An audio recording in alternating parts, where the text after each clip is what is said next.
welcome to another new episode of Potation Rotation. I am Paul, as always, and joining me today is my friend TJ. Say hi, TJ. Hi, TJ. Good job! I had my brother on, and I'm like, say hi, Keith, and he's like, yo. I'm like, or you could have said hi, Keith, and been a little bit more funny about it, and you passed the test. Oh, that's great. All right. So a little history here with TJ. I think, given our ages now, I think we've been friends like 30 years, right? It's like 30 years now. Yeah, it was 8th grade, 1990. Yeah. So, Jesus. When we first met. Christ. Fucking old. Yeah, where does time go? Right up the ass, I guess. Yes, it does. Shit. Yeah, so, we've been friends for 30 years, and one of the things that we liked to do when we were younger and growing up and had nothing better to do was go see movies and talk about movies. Yeah, do movie quotes, movie lines, quiz each other on movies. Yep, and of course our favorite genre. Horror ones. Yeah, horrors.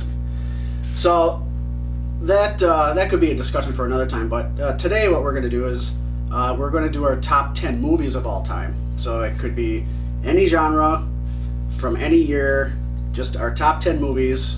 And we're going to, you know what, we got to talk about what we're drinking, because this is a show, right, on YouTube where we drink, and we encourage everybody to drink while you're watching, especially during these times when you can't go out. So today in the rotation, I'm having an ungarnished Bloody Mary, because my garnish is kind of expired since I can't have people over anymore. They all kind of started to go bad. So ungarnished Bloody Mary. I'm using Door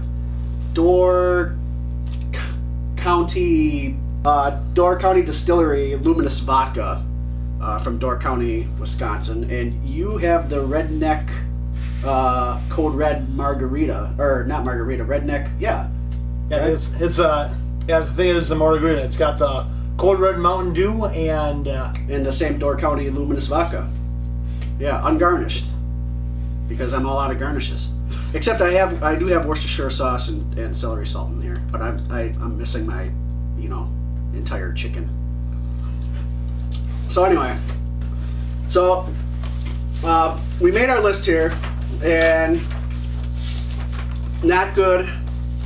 I'm not good with like a lot of like remembering stuff, and it's by no means like I don't have, just because mine's printed out on paper all nice and neat, and he wrote his on the notebook with the fringes on the side. Yeah.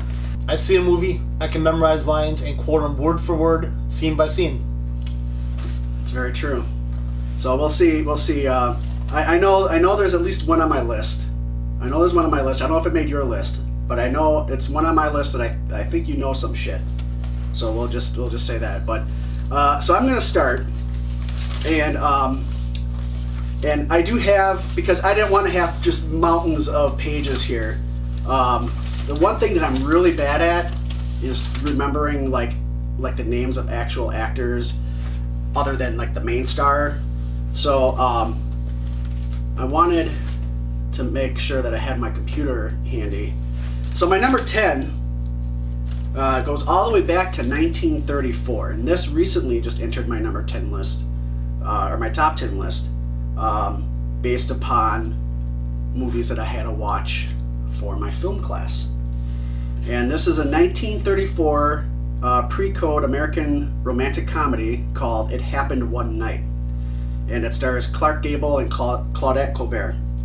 And it was one of the very first like romantic screwball comedies ever made. It basically set up, from that point forward, 1934 onward, like romantic comedies, or even just where you got like a pair of people going on like a road trip type of thing. And that's exactly what happened here. Have you ever seen it? I have not. Now, it was easy for me to kind of say like I could put some of this list together, because a lot of the movies, I ended up looking at all my movies, right? Okay. That I own. Because usually if I like a movie, I'm going to buy it. right? You're just like me. Yeah. So I looked at all the movies that I owned, and then I'm like, now I got to think about movies that maybe I had on like VHS that I never repurchased because I kind of forgot or something. Mm-hmm. I ended up with like a list of almost 40 movies, and I had to cut it down wow. to 10. But I wanted to make sure that it happened one night. We got on the list. So it was directed and produced by Frank Capra, who also was behind Mr. Smith Goes to Washington and It's a Wonderful Life. Two other, he had like a 2 or 3 other well-known movies, but those are his other 2 well-known movies. And when I say pre-code is when Hollywood was there was like this brief era in the American film industry between widespread adoption of sound in pictures in like 1929 and the enforcement of the Motion Picture Production Code, Censorship Guidelines, also known as the Hays Code, which came out in 1934. But the code was actually adopted in like 1930. Mm-hmm. But oversight was poor, and it did not become rigorously enforced for another 4 years later, when the Production Code Administration was established.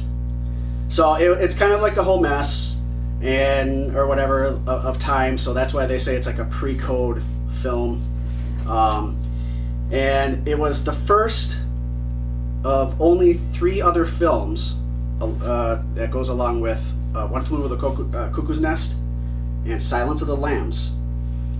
First of these 3 films to win all 5 major Academy Awards, which was Best Picture, Best Director, Best Actor, Best Actress, and Best Adapted Screenplay. Fantastic film. I did not, because I only recently watched this a few months ago, I did not actually own it, but I did actually, as of today, receive a copy of it in the mail. Huh. I did order it. It's a really good film. I highly recommend it. It's a really good classic film. Oh, well, you know what? I will actually have to maybe check that one out. All right. So what's your number 10, TJ? Let's see. My number 10 is... my number 10 is Misery. James Caan is going to Colorado to write a brand new novel. Ends up going off to his cliff in an automobile accident and gets rescued by Annie Wilkes, who is played by Kathy Bates, and she ends up pretty much holding him captive and forcing him to write a brand new novel after she finds out that he has killed off her favorite character in the book. Right. Yeah, and then a couple of things I actually found out about this movie. Before James Caan ended up accepting the lead role, Jack Nicholson, who had also played in it's the biggest one, The Shining, which I'm sure everybody's familiar with, he turned down the lead role, and that's right before James Caan accepted it. Mm-hmm. Well, that's interesting. Yeah, and Mary Tyler Moore had won the lead role, but James Caan wanted to beat her out. It's kind of interesting. Let me just interject. Try to remember where you were before I did that. Yep. It's really interesting because I have notes like that with some of these on my list as well. And then it's like you watch a film as it is, and with the actors and actresses that are in it, and then you think about like hearing that other people were up for the role, and then you try to think of that movie with other people, and you just can't, right? Yep, that's right. So that's how when I found this, I'm like, I don't know, I cannot picture Jack Nicholson in Misery, right, playing Paul Sheldon, right. And then also the last thing I found out that, well, this is actually in the book, but I found out a scene was cut where a young police officer gets killed by being run over by a lawnmower. Ooh. I had actually read the book on Misery, and that scene is in there. Yeah. So I think, I love the movie, but I think it would have been a little bit too grotesque having somebody actually run over by the lawnmower in the movie. Probably. And of course, with how the movie ended up being cut, it probably wouldn't have served a purpose if they left it in there. It probably wouldn't have driven any kind of story No, it probably wouldn't have. as it was. So, all right. So your number 10 was Misery, huh? That was my number 10. All right. Well, it's time for my number 9, and this is where, if you want to start quoting away, you can. Okay. And like I said, there's we could like do like all types of different lists, right? We can do like all-time favorite horrors. We can do all-time favorite sci-fi, all-time favorite Christmas movies, right? That's right. But there is one Christmas movie that makes it into my top 10. And that would be a 1989 film called National Lampoon's Christmas Vacation. That is my number 9 movie of all time. You got something to say about Christmas Vacation? Maybe a little No. Clark Griswold rant? Well, what I gotta say about Christmas Vacation is, hey Griswold, where do you think you're gonna put a tree that big? Bend over and I'll show you. You got a lot of nerve talking to me like that, Griswold. I wasn't talking to you. All right. So, like I said, it was a 1989 film written by the legendary John Hughes, who's probably like one of the greatest filmmakers of the 80s, right? And I'm sure that a lot of the 80s movies that you've seen, if you love them, it was probably a John Hughes movie. It was directed by Jeremiah S. Chechik. Now, here's the thing, Chechik. I don't know if I'm saying that right or not. There's some names on my list that I tried to find phonetic pronunciations for. I could not find any kind of video or anything, anybody saying his name. So, Chechik, that's how I'm saying it. You can phonetically spell it out in the comments if you want, if you know any better. But the film was actually originated from a short story that was written by Hughes about 9 years prior, in 1980. It appeared in an actual issue of National Lampoon magazine, and the short story was called Christmas 59, and it appeared in the December 1980 issue of the magazine. So it was based upon that, and interestingly enough, here's a little bit of trivia. Do you realize that it's the only National Lampoon's Vacation film that does not have Lindsey Buckingham's Holiday Road in it? Oh, no, I did not. Yeah, I wasn't aware of that. Well, now you are. And it's interesting too. If you watch the film, when it came out, what were we, like 12, right? So Yep. you kind of don't realize things until in films until you start getting older. And eventually I noticed watching that film, because I'll watch it definitely once a year around Christmas. And if I find that it's on TV any other time, which is kind of weird for it to be on any other time, but if I find that it's on, I'll watch it. Plus, of course, I own it. And it's okay to belch too. That was kind of weak, but I do a belch count. So anyway, if you watch the film, it starts out with them going looking for a Christmas tree, right? That's correct. Now, where are the Griswolds supposed to be living? They're supposed to be living in Chicago. Then why the fuck are there goddamn mountains outside? That's a very good question. That's because absolutely none of the film was filmed in Chicago. Actually, all the outdoor shots were filmed in Silverthorne, Breckenridge, and Frisco, Colorado. Which actually is, when I go out there, is actually one of my main drags. Actually, when you get off I-70 in the mountains there,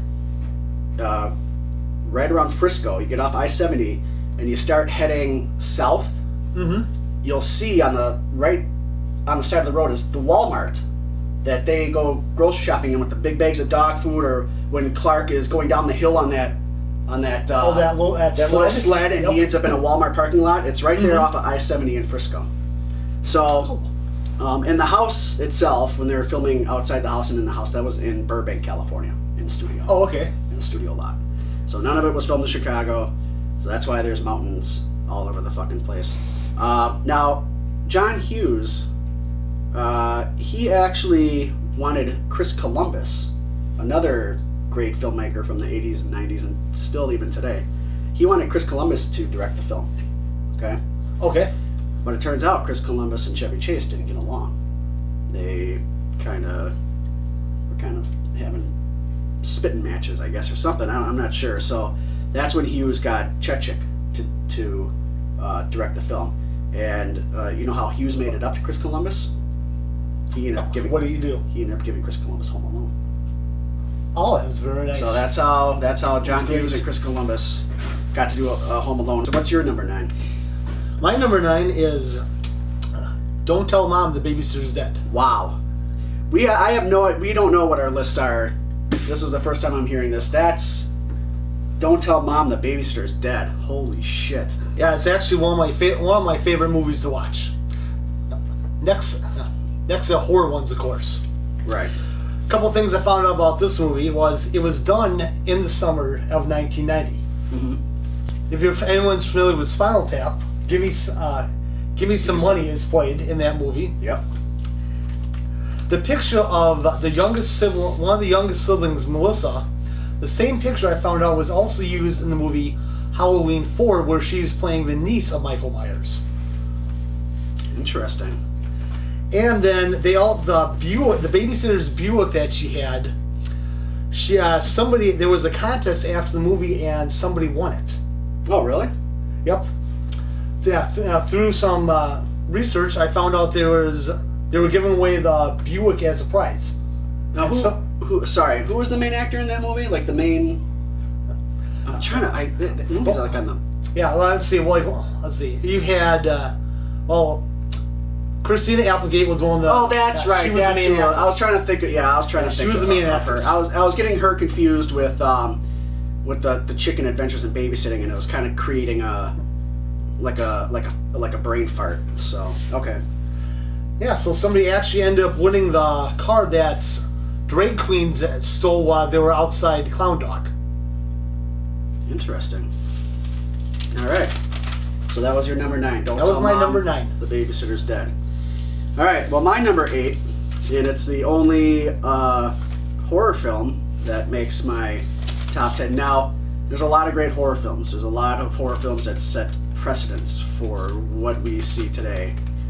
And actually, I want to give an honorable mention to a kind of like a psychological horror that we recently just saw that I thought was absolutely fantastic. That was the Invisible Man. Honorable mention to that one because that could have crept into my list too. Yeah, The Invisible Man was a very good movie. Yeah. So, but my number 8, which some people don't think it's like the scariest movie of all time, and it probably really isn't anymore. But you got to think about the impact it had back then, and that was in 1973. It was The Exorcist.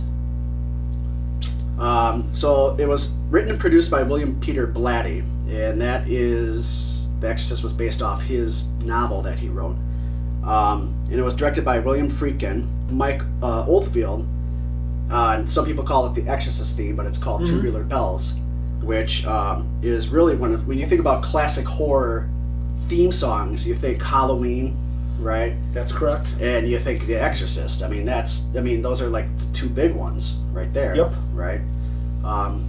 Maybe some Nightmare on Elm Street, but it's not. Nightmare on Elm Street's not really catchy. You know, it doesn't have. Like I kind of got it going in my head, but it just kind of. You know. Yeah, there are other there are more catchier ones than the Nightmare on Elm Street. Right. Now, when it was re-released, probably some 20 years ago, I think now at this point, 73, 83, 93, 03, it was probably around the 30th anniversary, 25th or 30th or something like that.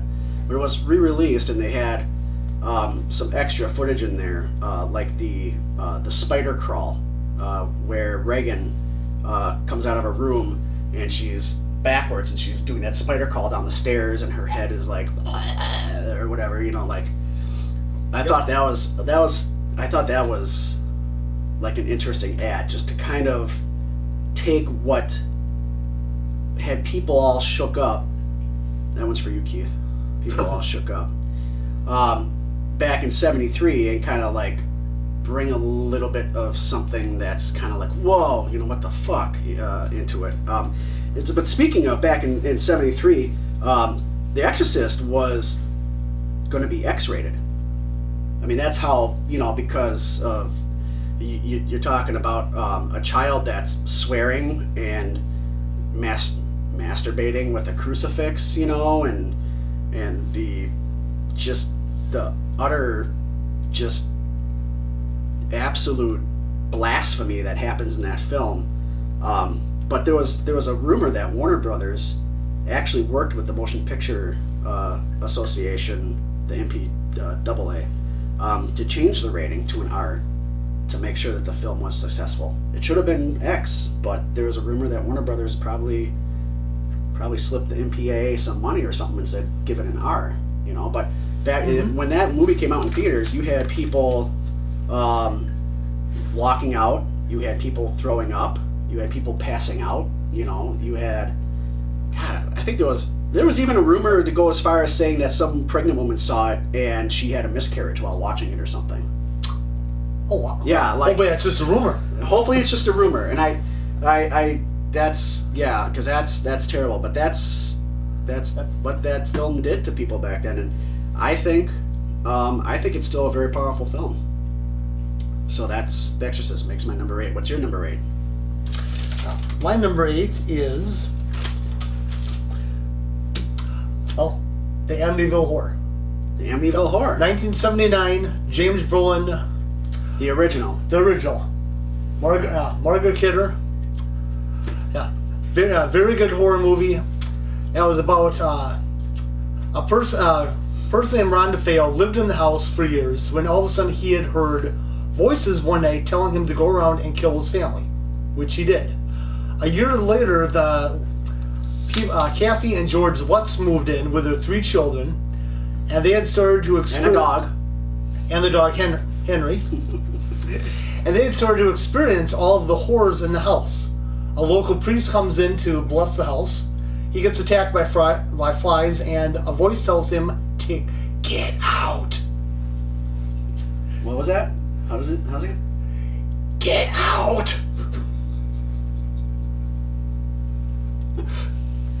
It's very effective, TJ. I try. I'm gonna have nightmares now tonight. Yeah, so pretty much everything is... so Lutzes are trying to deal with this evil. Eventually, they ended up all getting out of the house, including the dog, but the house still remained. Only to go on to make a bunch of sequels out of it. Yeah, well, the sequels, nobody talks about the sequels. We're not going to talk about the sequels. No. The, like 12 and that there were in the remake. And no. One thing I did find out about the house that was actually in Tom Rivers, New Jersey. Correct. I did find out that the famous, infamous eye windows have been changed to regular windows to kind of disguise the house from people. Now you're talking about the house that was used in the film. Yes, that was used in the film. Right, because the real house is in New York, Long Island, New York, I believe.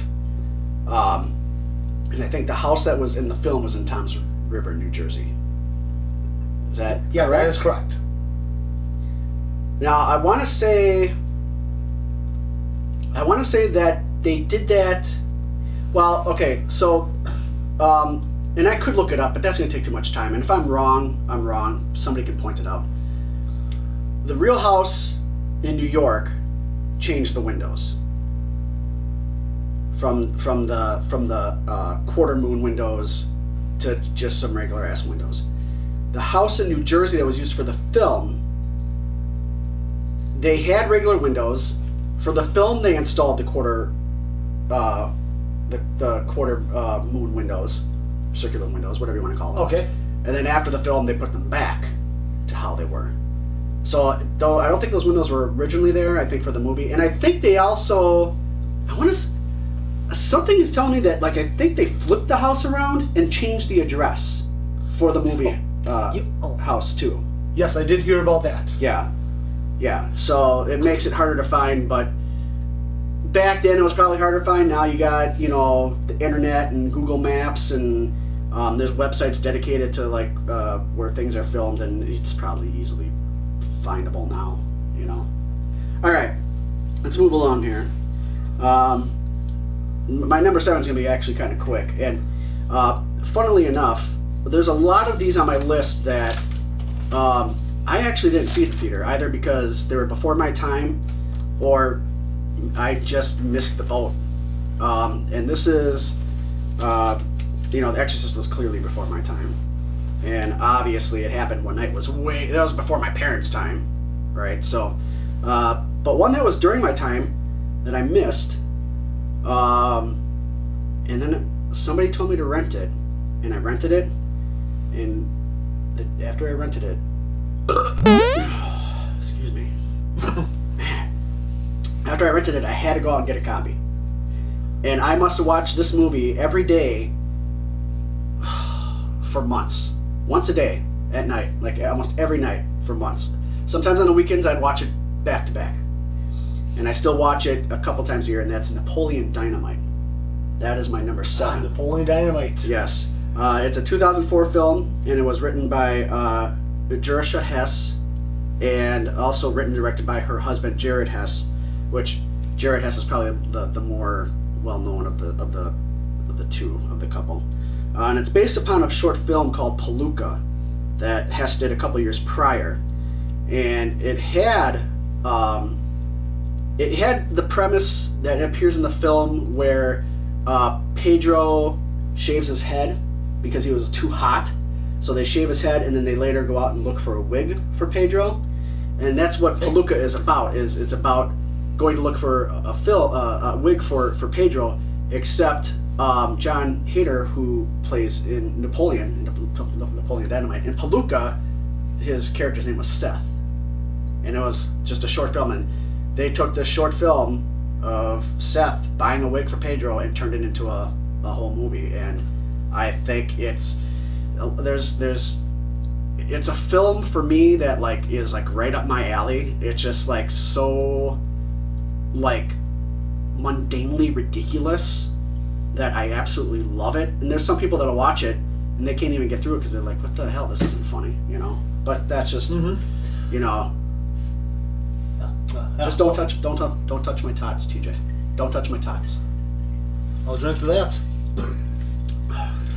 What's your number 7? You got anything to say about Napoleon Dynamite? Have you ever seen it? I've seen it. I'm gonna be honest. I do not really remember what it was about. I've seen it, I think, one time, and didn't do it for you. I mean, I watched it through, but it really didn't do anything for me. Well, I'm not drawing you a liger. You can kiss my ass. All right, what's your number 7? My number 7 is Die Hard. Die Hard. Now, before you start, is Die Hard a Christmas movie? I would say, I don't know if it was filmed at Christmas, but it does have Christmas stuff in it. Okay. So if you were to make a top 10 Christmas, or even a top 5, if you make a film list of your favorite Christmas films, would it be on there? Yes, it would. Then it's a Christmas movie. You heard it here. Yes, it's a Die Hard is a Christmas movie. Okay.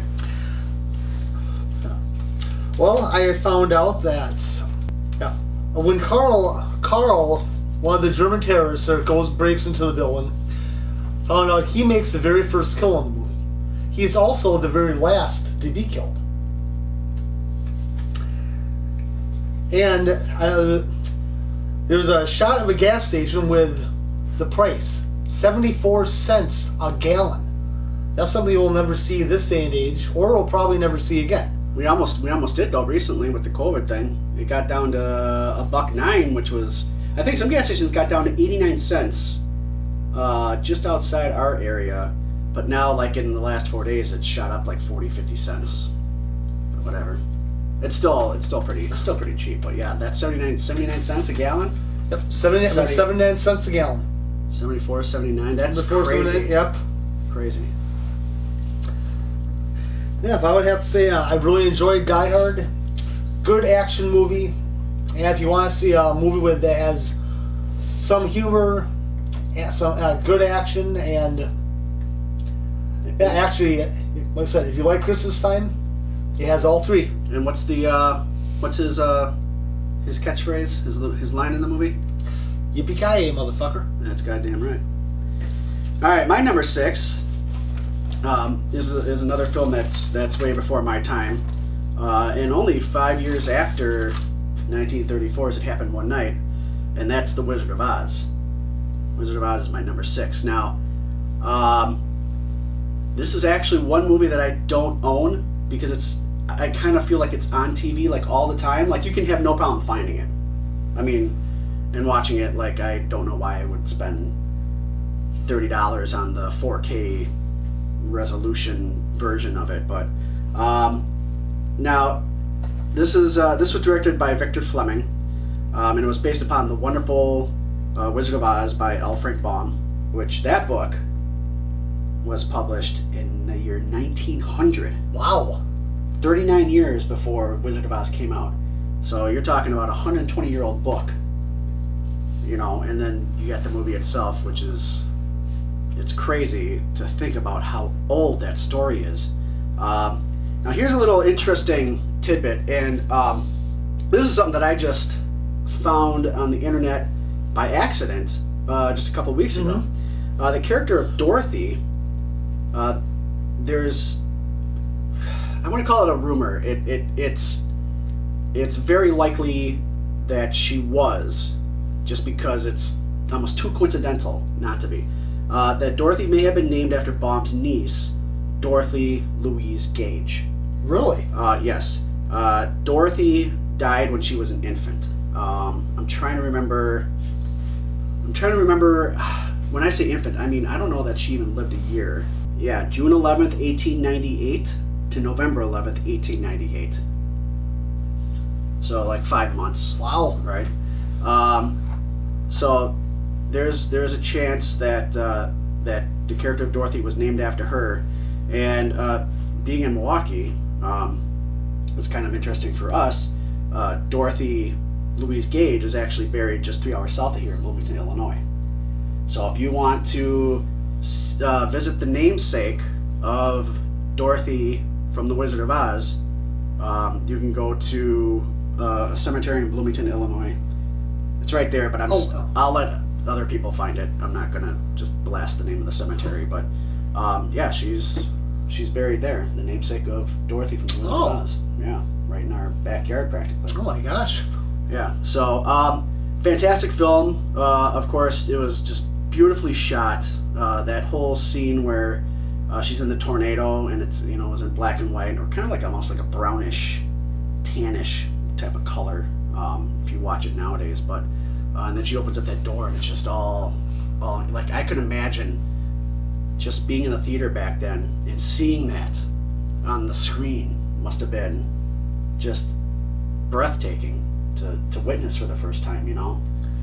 Yeah, that would be pretty neat to see for the very first time. Yeah. So, great film all around, and apparently there were a lot of issues filming that movie. I think Judy Garland said something like she was like somewhat like abused on set or something. Like she was, you know, she was only a child and was filmed, and I guess they were making her work like a horse, and there's some like bad stories that came off the back of that film, which is disappointing to hear. But anyway, yeah, Wizard of Oz. That's my number 6. What's your number 6?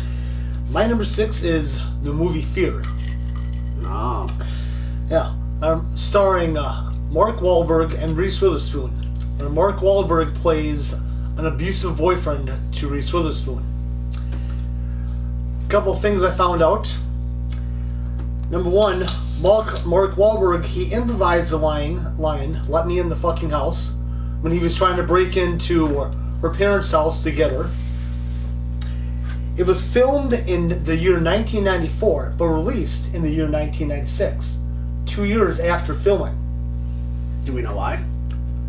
I have no idea why. I did try looking it up, and there was no explanation on why it sat on the shelf for 2 years. Yeah, that for a movie like that's a little weird. Like a big budget action film or something. Yeah, that takes a couple years, but that's weird. 2 years for Fear. Okay.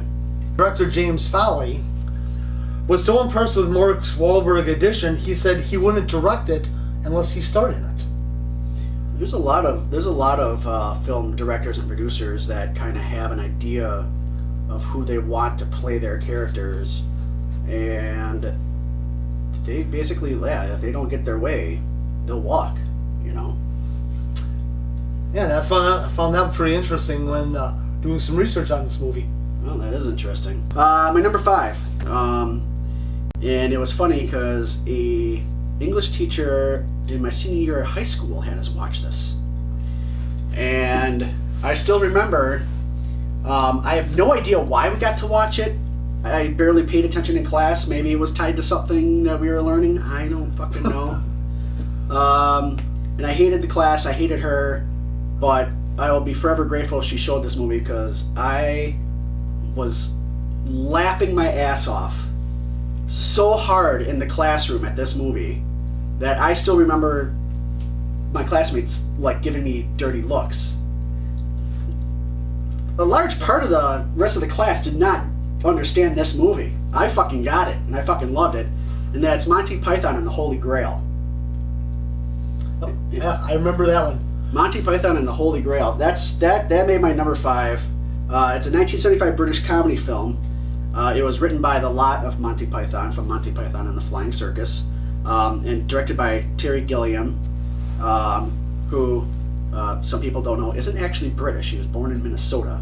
He's like the only American, but he's got British citizenship now, since he's been over there for decades. And Terry Jones just recently passed away in January. So that was, we're down 2 Monty Python people, which sucks, but that's what happens, people get older. But it was conceived, the film was actually conceived, they thought of the idea between like the 3rd and 4th series of Flying Circus. And of course, anybody that hasn't connected the dots, it was actually the inspiration or the basis for the musical Spamalot. That was a really good musical. Which you and I saw. Yep, that was very good. Yes. So, I just, that movie is just great. And as awkwardly as it ends, like all of a sudden the cops show up, like the whole thing was just like it looks like you're watching a stupid ass story of King Arthur and the Knights of the Round Table looking for the Holy Grail, only for it to end with cops busting the production and they shut down the filming, and you're like, what the fuck did I just watch now then? Like, what? Like, it just, but I still watch it to this day. I have, like we saw Spamalot, I've got the Spamalot's soundtrack. I have a Monty Python and the Holy Grail t-shirt with the Black Knight on it, and I just I just love that film. That's the only film I can still watch as far as comedies go where I'm still laughing at it every time I watch it. Not a lot of comedies do that for me, but Holy Grail does. That's great. Yeah, so what's your number 5? My number 5 is, first of all, who doesn't like Jim Carrey? I am looking at the movie Liar Liar. Oh. Yeah, where you actually find out, being a kid, you have to tell the truth. And then when you find out as an adult, you have to lie the majority of your life. I did find out it was a 1997 film directed by Tom Shattuck. The movie filmmakers who made this were influenced by the movie Big, starring Tom Hanks. Yeah. And Jim Carrey. This is Jim Carrey's first collaboration with Carrie Ellis. The first guy, the guy playing Saw. Carrie Elways. Carrie Elways. Thank you. Yeah. Yeah, but pretty much he's a lawyer that ends up having to tell the truth for 24 hours after his son makes a birthday wish. Mm-hmm. So I think this movie is very funny, and for everybody who says, why do I have to tell the truth as a kid when most of the time as an adult I have to lie? Just watch the movie and you'll find out. Right. I'll say something. There's like a certain batch of films that he did that were kind of stupid, slapsticky. You're talking about your Ace Venturas, your Dumb and Dumbers, your Me, Myself, and Irene. That was like one whole kit and caboodle of Jim Carrey vehicles. And then there's like the films that he did that were a little bit more sane but funny, like Liar Liar, like a little bit more like fantasy grounded in reality, like Liar Liar, and another one was Evan Almighty, or was that Bruce Almighty? That was Bruce Almighty. That was his. Bruce Almighty was Bruce Almighty was his.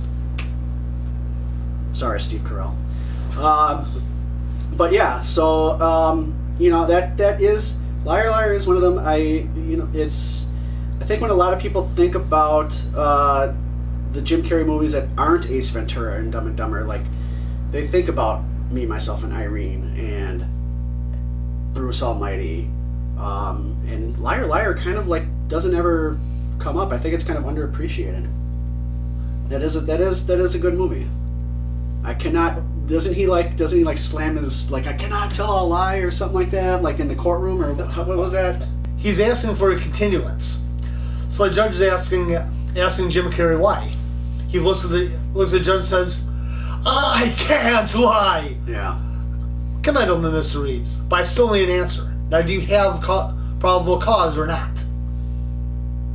All right, there you go. It's like pressing play on a anywhere randomly in a movie. You hear the talk. All right. My number 4. This was tough because this is a comic book movie, and there are 3 really good comic movies that I always want to try to stick all 3 of them in my top 10, but I just can't, no matter how good they are.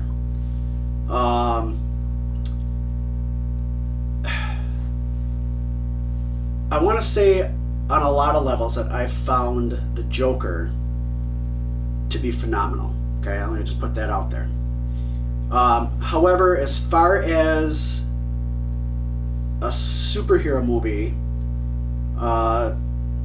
that was kind of grounded more in reality, it wasn't the first to be grounded in reality. It's up there, but it's not the first. Okay, and then you're talking about your Marvel movies. I think the original Avengers, the first time you get like this cast of characters all on film for the first time, like that was ever been done. That's great and everything. It's a fun movie, and I think Infinity War is good too. But my number 4, this never leaves my top 5. Like it bounces around. It bounces around, but my number 4 is The Dark Knight. Now, even though Batman Begins was really the first Batman movie to be kind of grounded in reality, I think The Dark Knight is just so much better. And that has a lot to do with the fact that it just opens up a little bit more. You've got different characters. You've got Harvey Dent, Two-Face, and you've got, of course, the Joker played by Heath Ledger, which was another phenomenal performance.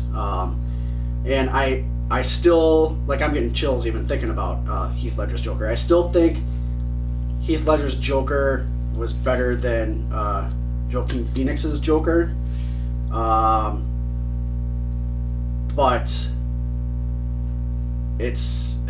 they're for 2 different reasons, because they're kind of 2 different. They're obviously 2 different Jokers.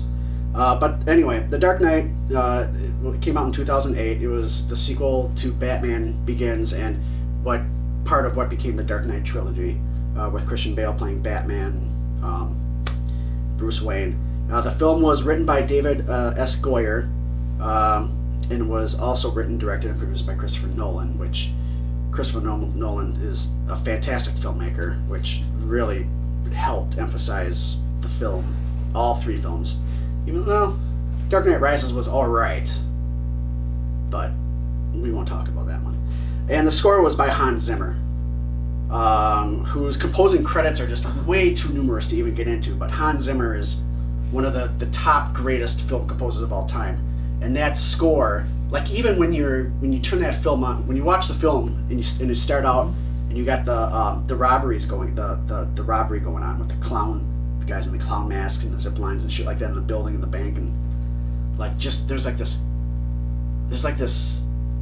the score starts out with like this like single, I think it's like a horn or something, and it just starts ever so quietly, and it just gets louder and louder and louder, and it's like that really just sets the whole pace for the movie, like how it's gonna go. Like it's just, I just love The Dark Knight. That was my number 4. The Dark Knight was a very good movie. What's your number 4? My number 4 is the film Red Eye. Red Eye? Is this a movie you've never heard of? Go ahead. I don't think so. Okay, Red Eye, well, it was directed by Wes Craven into the year 2005. A middleman who wants to take out Charles Keefe, the head of security. Someone named Lisa Reiser, played by, I think it's Rachel McAdams, is going home to Florida to visit her dad. Her parents have been divorced. She's going to visit her dad. She ends up going on the flight. Before the flight, the flight's a little delayed, so she meets Jack Reebner, or as they say in the movie, Jack the Reebner. Meets him for a drink at the bar. They go down to the flight. Surprisingly, she's sitting right next to him. So as she's sitting next to him, he starts divulging his plan that he needs her to call her hotel. She works for the Lux Atlantic in Miami, to change the room that Charles Keith is staying in, so it'll be an easy target for a hitman he's got outside the hotel to kill him. Mm-hmm. And if she doesn't do it, he has somebody at her house waiting to kill her father as soon as he makes a phone call. So the movie's about her trying to stop both assassination attempts and try to save the victim, her dad's life and Charles Keefe's life, before anything happens to him. And she is on a plane full of crowded people with nowhere to go. I don't think I've seen this one. I don't know that I ever heard of it. And there was a time that I would see, if it had Rachel McAdams in it, I'd probably go see it. And Cillian Murphy, I mean, he's all right. He was actually in Batman Begins. He played Scarecrow. Brian Cox, I see, is in there. I mean, it looks like about the end of it as far as well-known names. But it was a Wes Craven movie too. That's PG-13. So weird. I don't think I've ever heard of it. All right. Well, I'm gonna have to check that out. You know, there's a chance that maybe I did see it and I just forgot about it. But yeah, Red Eye. Okay. I'm gonna check that out. All right. So that was your number 4, right? Yep, that was my number 4. All right. I'm wearing my number 3. Back to the Future. Back to the Future. In a lot of ways, it's always a toss-up between Back to the Future and Back to the Future 2. Like, when I talk Back to the Future, there's a lot of things that are a lot more pop culture-y about Back to the Future Part 2, that because it was futuristic, and you're like, oh, you know, can that shit really happen by the year 2015? You know, with hoverboards and flying cars and self-lacing shoes and self-drying jackets and, you know, I mean, and to an extent, I mean, technology has gone that way or far exceeded, and we have ways to hover crafts, not so much flying cars. We don't have hoverboards. They did do a limited run of self-tying shoes or self-lacing shoes, which are very hard to find now. And I think if you want to buy a pair on eBay, they're like thousands of dollars or something. But so in a way, Back to the Future 2 is also a really good film, and I always like when I think about it, like which one is my favorite. The third is good too, but it's definitely not first or second. But the first one is just perfect. I mean, just from start to finish, for me, it's like the perfect film. I mean, it's got everything that you need. It's got some drama, right? It's got some comedy, and it's got science fiction. You know, it's kind of a thriller at times, and the story is perfect from start to finish, and like how they interlace everything. You know, I mean, they even do more of that in the second one. But I mean, the first one is just what started it all. Of course, it was in 1985. It was written by Bob Gale and also written and directed by Robert Zemeckis, who, by the way, both of them own the rights And they say as long as they're both alive, there won't ever be a remake. So I bet you Universal is probably just counting down the days for them to die because they know that there's going to be easy money. Well, I for one, I have to say that I hope there never is a remake because it's a classic. I agree. That's something that cannot be remade. And then of course you got the score, and the thing is too is music, especially for my 4, 3, and 2 movies.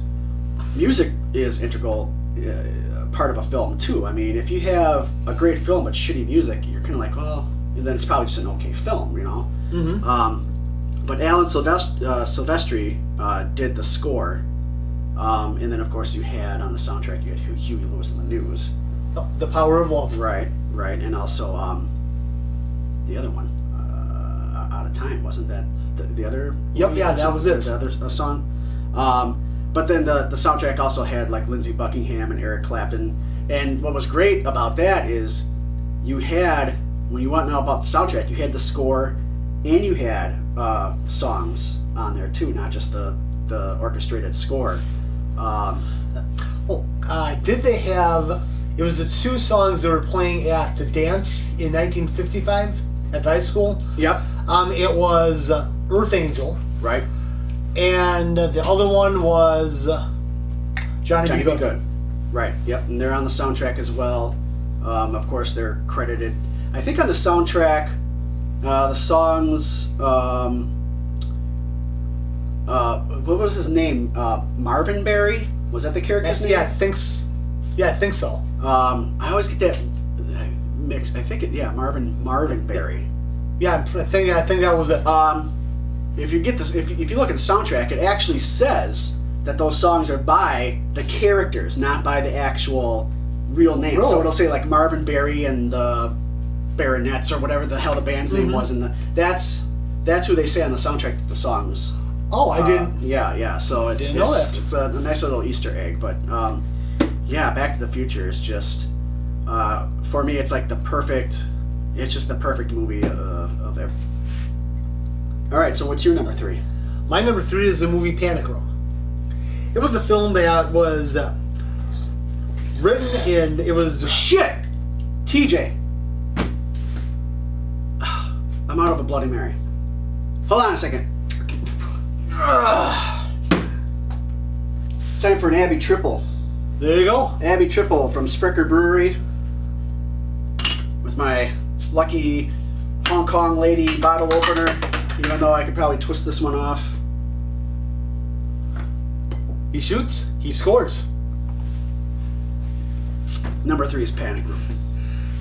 It is a 2002 film directed by David Fincher with a score by Howard Shore. This film ends up starring Jodie Foster and Forrest Whitaker. Jodie Foster ends up moving into a brand new house with her daughter. And Kristen Stewart. Kristen Stewart, thank you. Who I thought was a boy almost throughout the entire film. I did too. Even when she was talking, I'm thinking, is this a boy or a girl? Anyway. So while they're taking the tour of the house, the real estate agent shows them the panic room, a room that's supposed to be safe from home invasions. On the first night in the house, 3 criminals end up breaking in. 2 of the criminals, one of them was his grandpa's house, and another one designed the security system for the house. I think that was Forrest Whitaker. Mm-hmm. So as they break in, they're breaking to get the safe, which is I'll get to that in 1 second. Okay. But they break in to get a safe. They get into the safe. The mother and daughter end up going into finding out they broke in. They end up going to the panic room, which is, surprise, where the safe is. Oh shit! So the movie is about these 3 criminals trying to break into the panic room in order to get to the safe. Mm-hmm. Which I found out contained. Well, it supposedly contained over $4 million. And so some of the stuff they tried coming up with to break into the panic room was genius. Other things was kind of just desperate. But I thought this movie was pretty good. It's got, I thought it had some pretty good action, pretty good actress, pretty good actors. Suspenseful. Yeah, very suspenseful. Yeah. A nice musical score to go along with it. It wasn't Jared Leto in there. He was one of the robbers or something, right? Yes, he played Junior. Junior. Yep. Okay. Yes, Jared Leto. I'm actually a big fan of his, and I like both as an actor and as a musician. I always like Jared Leto. He's actually going to be playing Morbius in it's another comic book character film coming out. He's like a vampire. I think it's Morbius. There's some like obscure comic stuff that I'm not. We're gonna get a little bit off topic here. You better be building up a belch at some point because you're gonna have to let one rip before this thing's over. Oh, trust me, I will. All right, I'm gonna hold you to it. Wait a minute, what is this? This is what I'm looking at right here. Has all right. This could be like a whole separate episode, but I am a huge fan of Tron. Okay, I love Tron. In fact, Tron 2 is in my 11 to 20. It used to be in my top 10, but there's been movies that I've seen since that are better than Tron 2. But I especially love, of course, one of the things about Tron 2 that makes it, for me, a very good film is the soundtrack by Daft Punk. Apparently, right here at the top of Jared Leto's announced films is Tron 3, which has been in a development hell for like a solid almost 10 years. Tron 2, it made some money. It got really, good reviews. There's a lot of fans that did like it. Me, one of them. Like that was one movie that when it came out, I saw it a couple times and I bought it and I watched it like I thought I was gonna break the disc probably as often as I was watching it. God, I never thought that Disney just didn't think that they had with the Marvel movies and everything that they were too busy for a Tron 3. But if this, I'm gonna have to look this up, maybe talk about it on a separate episode or something. But Tron 3, this is the first time I'm seeing this. I'm gonna have to look into that. Okay. All right. So yeah, Jared Leto. All right. My number 2 film. My number 2 film is another comic book film, but a completely different type of comic book. This was my number 1 movie up through probably about 7 years ago. So for almost 20 years, it was my number 1 film, but it got bumped to my number 2. And a lot of people are going to probably be surprised by this. Some people that know me, maybe not so much. Okay.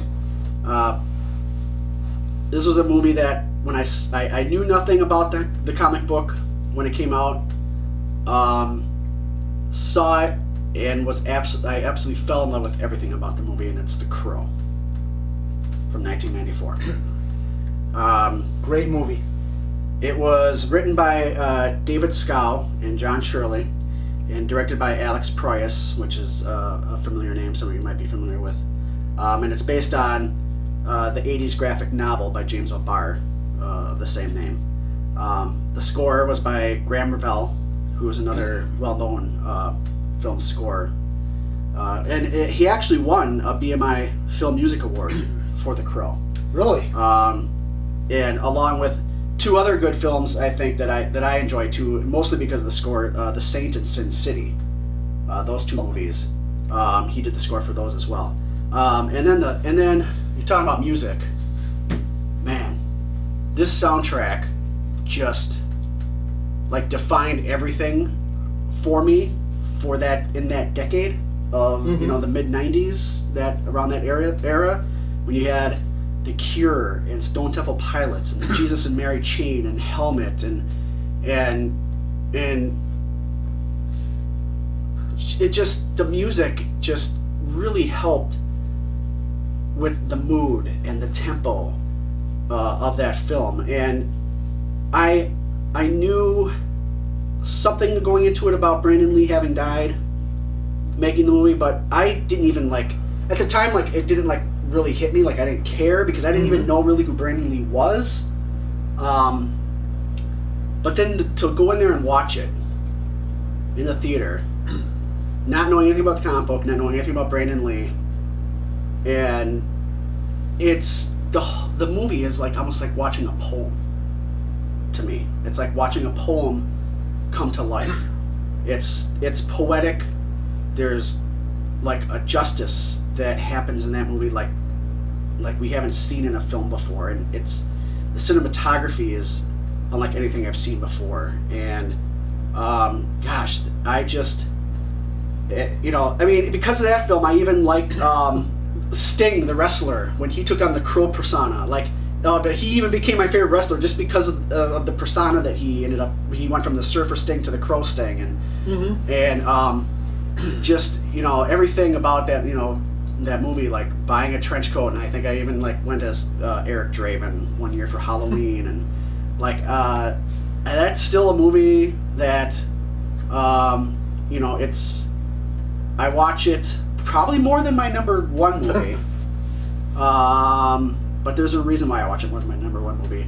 It's my number one movie. Well, we'll get to my number one movie eventually. But yeah, The Crow is my number two. I don't think that's ever gonna. It took 20 years for it to be booted from 1 to 2. I'll probably be dead, and it'll probably still at least be in my top 3. But okay, so what's your number 2? My number 2 is Face Off. Movie directed by John Woo, starring Nicolas Cage and John Travolta. Yeah. First of all, I want to say I really enjoyed this movie on the way two characters were able to switch themselves out, become each other, and then take over each other's lives. Right. As kind of an act of revenge. A couple things I found out about this. There was a British BBFC 18 in that version DVD. The scenes involving the butterfly knife were removed. I want to say this is a very good movie, full of action, very good characters, great fight scenes. If you want to see a movie, I highly recommend Face Off. All right. These are going to be our number ones. And they'll be revealed on the next video, so I'm just kidding. Get that gas going up there, TJ. Come on. Gotta let one out at some point. I've got nothing. All right. Now, if anybody watched the episode where I had my brother on and we were talking, there was 2 episodes, 2 parts. You're gonna know what my number 1 is based upon my number 2 because it came up in the conversation. Hold on 1 second.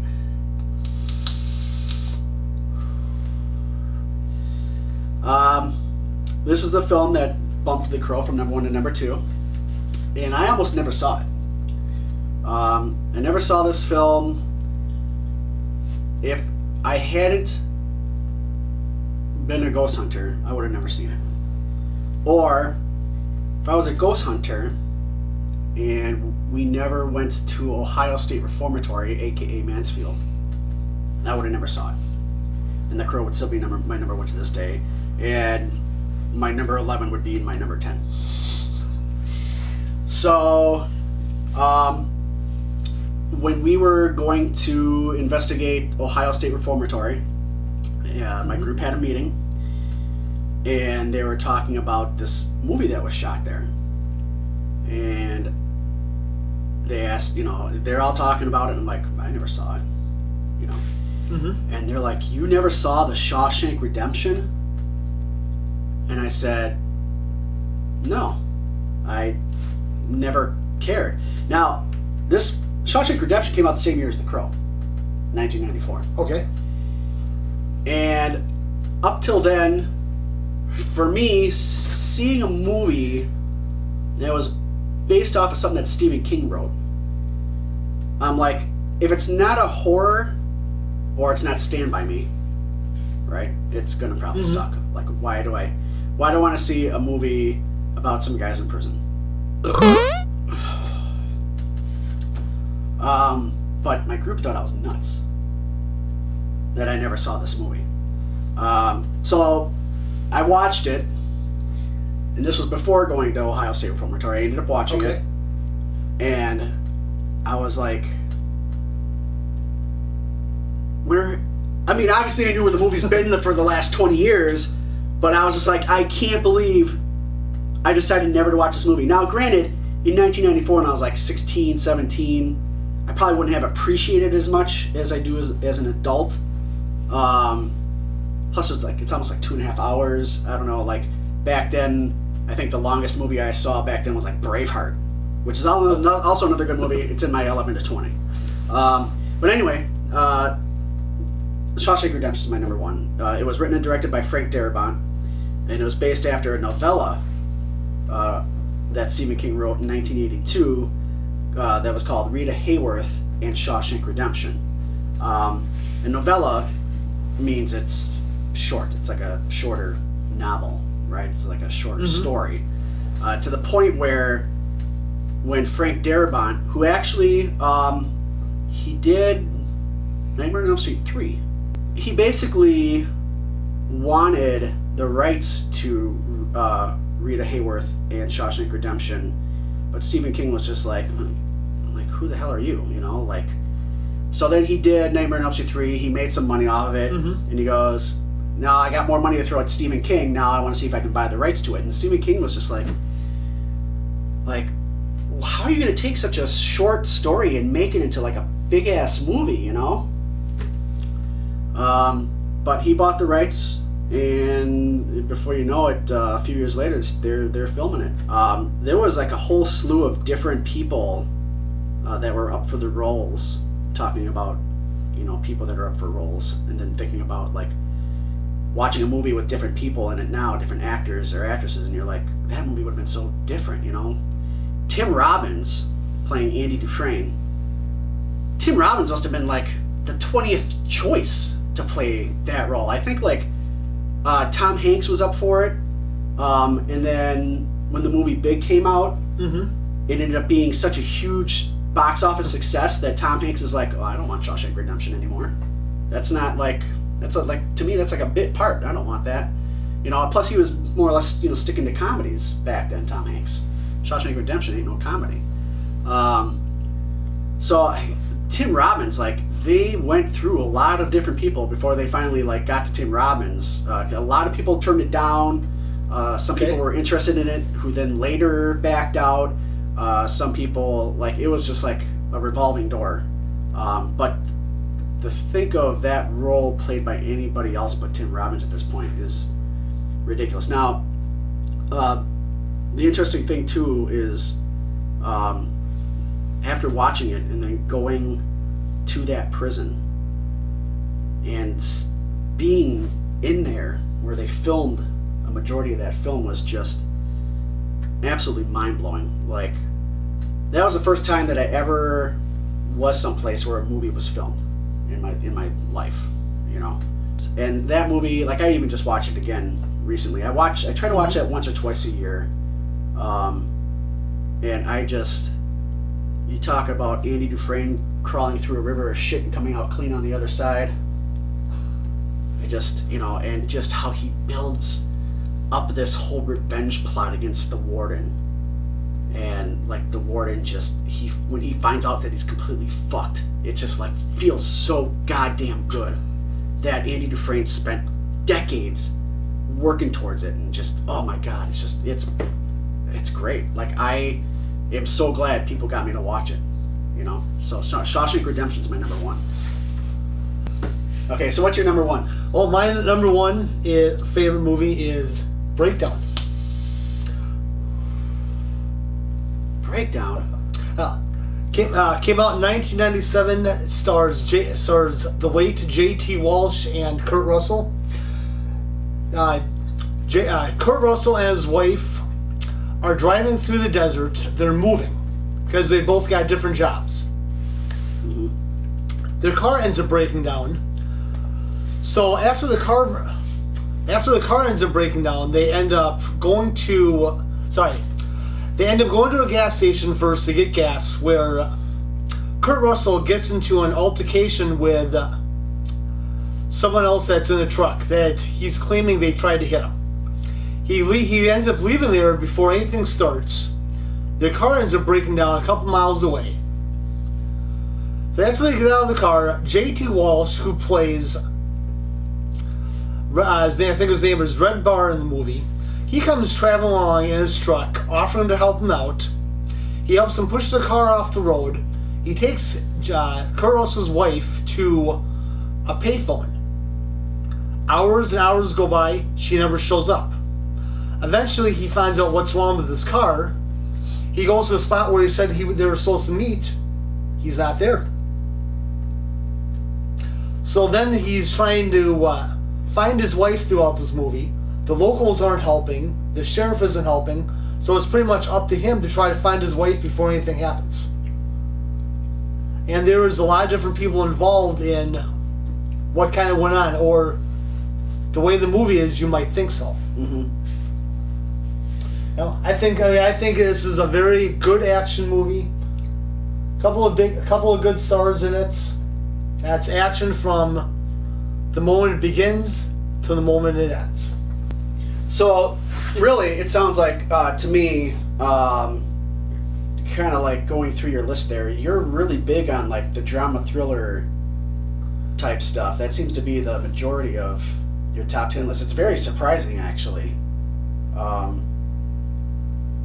There's a lot of movies that kind of fall like in a 10-year period there, like mid-90s to mid-2000s. Is that like your golden age of cinema era for you? Yeah, it really is. Because, I mean, it's like certain movies like that are made like today. You know, you go to see them, it's like, as I watch them, I realize they're good, but not as good as some of the ones back then. Right. You know, or you go ahead and you go to see a movie and, okay, it's nothing original, it's a remake of something they did like 20, 30 years ago. Mm-hmm. They're just trying to rehash it. Right.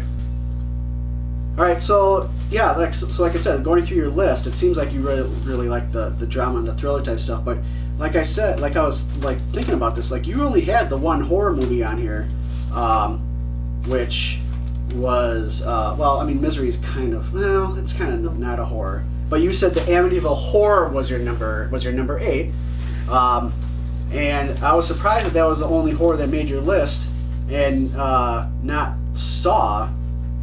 Because I know how much you like Saw, and then you happen to have like did you want to do an honorable mention? Because you happen to have some notes there on Saw. Saw, a couple of things. First of all, excellent, bloody, disgusting horror movie. A couple of things I found out about this movie. The burned corpse in the room where the detectives were exploring one of Jigsaw's crime scenes. It was actually the only mannequin that was in the room. Dummy. Fuck you. No thanks. Jigsaw's puppet was entirely made from scratch. They made the whole thing from scratch. I thought that was something that... Well, was a woman going to birth it? How else are they going to make a puppet? I mean, it's gotta be made from scratch. Everything that's not naturally born is going to be made from scratch, right? Yeah. Did you know it was one of the most profitable horror films of all time? Really? Like, still to this day? Still to this day. Keep talking. And the number one thing that I discovered is the sequel was actually approved to be done this week at the weekend this movie had opened up. Really? Well, I was not aware of. It probably had a really good weekend, but yeah, I see that the budget was $1.2 million, and it went on to make almost $104 million.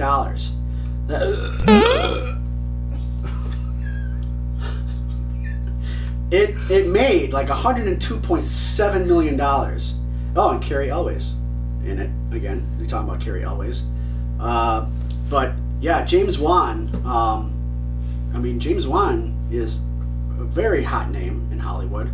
He really kind of got a start from Saw.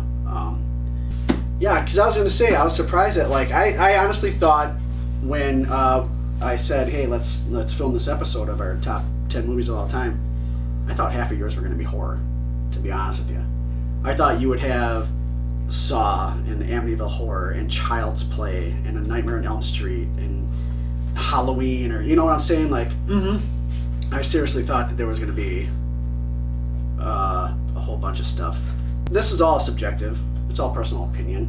Your list is your list, and it might surprise a lot of people. Like some of the movies I don't even remember seeing. But it's all what you enjoy, watching. Like all 10 of these movies, and now, especially now that I own It Happened One Night, that just came in the mail today. Like I watch all these every year. Sometimes twice in a year, maybe 3 times. But and It Happened One Night, I'll probably watch that tonight when we're done here. But yeah, it was a good list, and like I said, we could it could be interesting because we could, if we wanted to, we could, eventually at some point take this further and let's make like a, top 5 horror movie list or top 10. That would be fun or to do. something like that. Yeah, That'd be fun. All right, interesting. Well, that was the episode for today. Our top 10. I lost belch count, and you still have not belched. Nope, I haven't had to belch yet. Maybe I'll have more belches next time. more.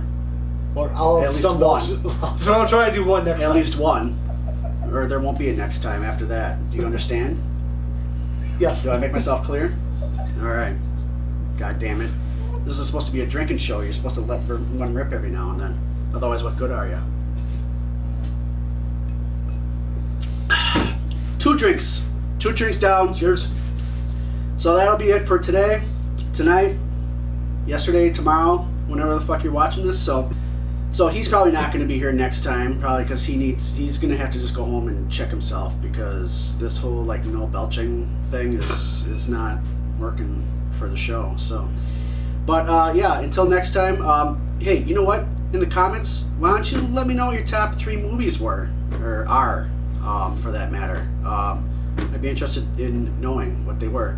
But if you like the content, go ahead and like the video and comment and subscribe and ring that notification down and pull down your pants and do a little dance and make a little love and get down tonight.